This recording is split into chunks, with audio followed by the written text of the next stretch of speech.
Greetings all, this is Hairy Nick. And this is a less hairy Justin.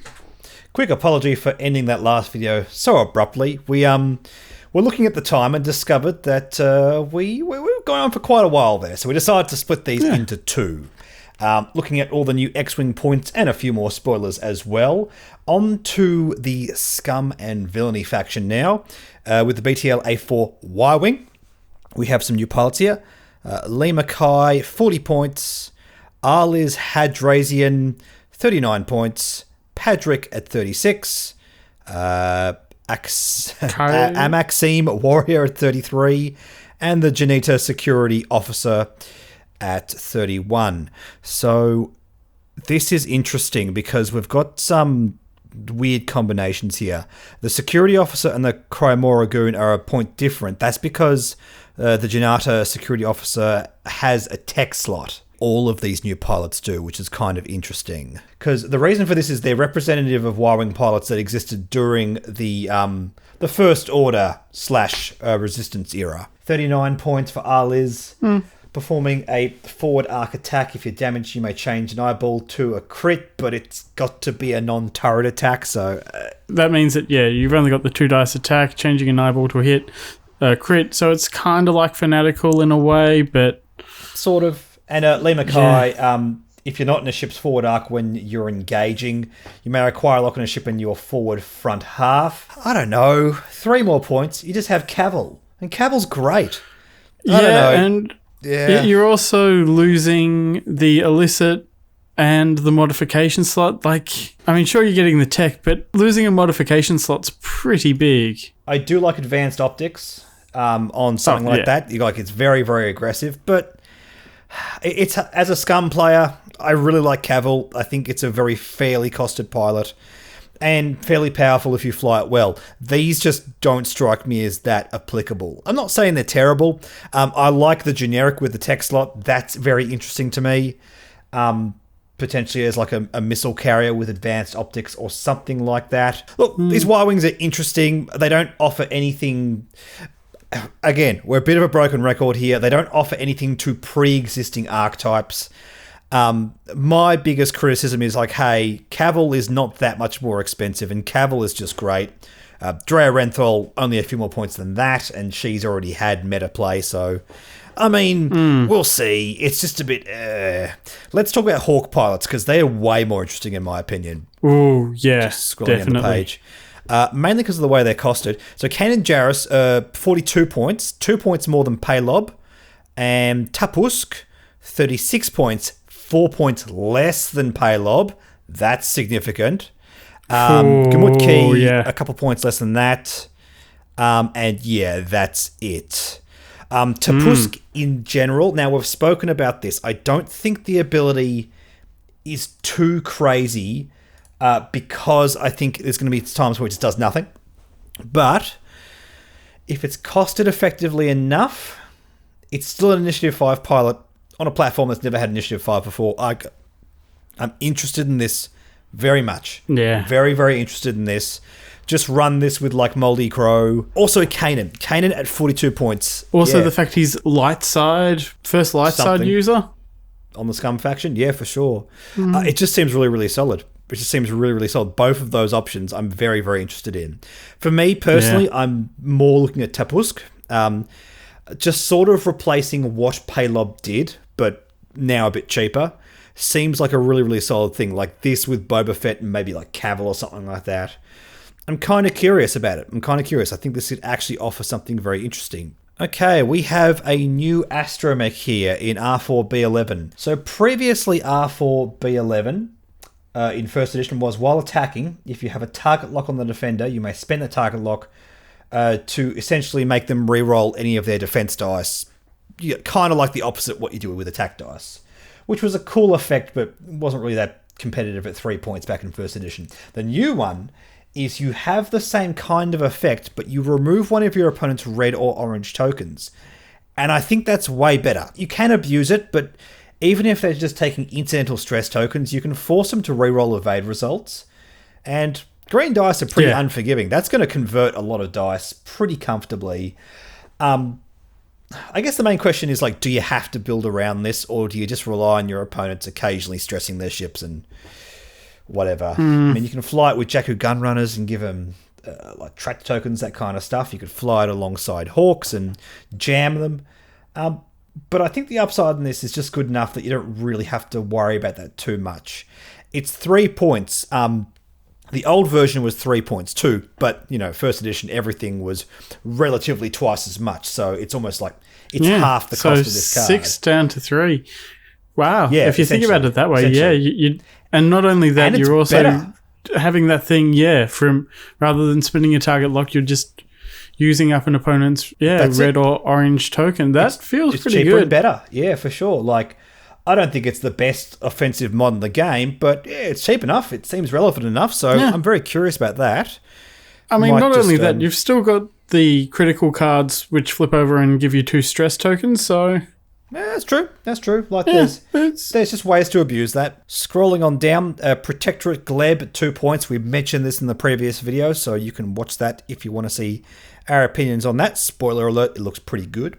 Cutthroat 1 point, so same as the Rebel and Imperial version of this. A friendly ship blows up, you get a bonus. It's pretty high upside, but you still got to lose one of your own ships. This and the Empire one probably, to me, feel like the strongest ones.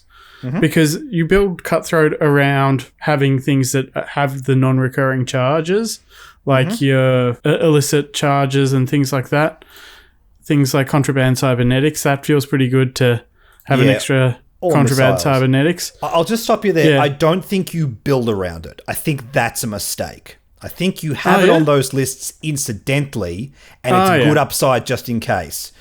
Don't plan on your ships being destroyed. That's not you're not having a good time if you do that. And with Discipline, you've got the ships that have multiple repositioning, so if you can barrel roll into a boost or barrel roll into a target lock or other fun things like that, that feels pretty good. Yeah, and you can make like decimators and stuff do that, but don't, again, I don't think you build around it. I think you just have it in like your swarm lists and it's kind of handy.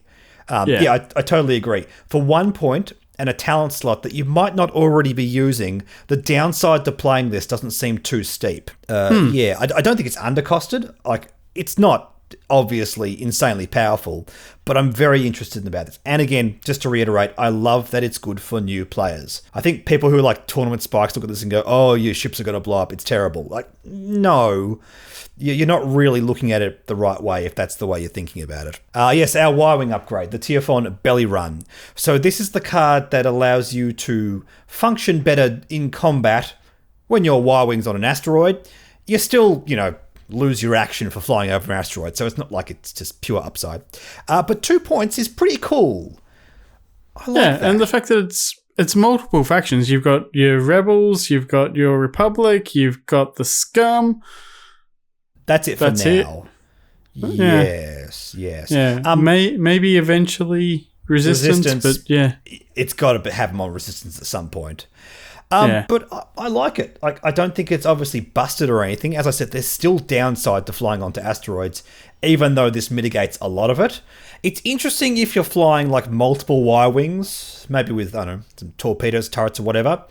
It just means you don't have to break formation when you fly over an asteroid. Yeah, it might take some damage, you might lose an action, but you can still fire, and fire well indeed. I'm sort of curious, for like just musing on my own sort of flying. I like to fly Caval a lot, and I like the versatility that this kind of thing offers. I don't know if I really want to fly like a very high priority, high points cost pilot onto rocks. I actually don't know. I really don't know. But gives you that option of like, this is the perfect spot. Sure, you're on the asteroid, but if they're shooting at you, they're having to possibly shoot through the asteroid as well, which is giving you that extra green dice. Yeah, well, you try to manufacture that on purpose. Exactly right. Yeah. I mean, it then also means you're not taking like gas clouds or expert handling. You're talking about different like type of rocks. Oh, look, taking rocks on Scum's fine because you have like Kira and all that kind of stuff. It already works all right on that faction. My concern is not taking expert handling on Caval, which is a card I quite like. It's also just a couple of points, and means you can do white barrel rolls, which is also great. Yeah. Okay, but would you rather have a white barrel roll on Cavill or the ability to shoot? I don't know, actually. Yeah. Both offer more versatility, and they're both very different styles of play. So, yeah, I don't know. Like, none of them are busted. Like, we're not talking about anything busted here. It's all very, very reasonable for 2 points. But I like Cavill, and I want to experiment with that. But it seems really, really cool. Maybe not the most obvious thing you could be doing with Tfon Belly Run, but something I want to play around with. And with that, Justin, we've spoken about all the new stuff. Oh, actually, no, there is one more new thing to talk about. AMG, during their mini extravaganza, they had an art stream, and we had this image revealed. Because, hey, we're getting the Razor Crest. It's coming.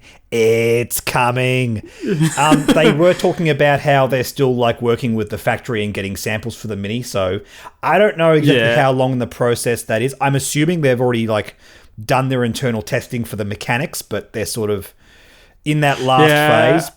I reckon it's, end of the year next year, maybe even end of next year. Oh, don't. I can't deal with that.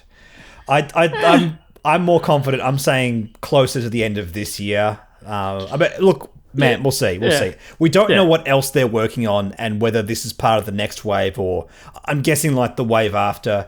I just really want a miniature Razor Crest. I really want it. I really want it.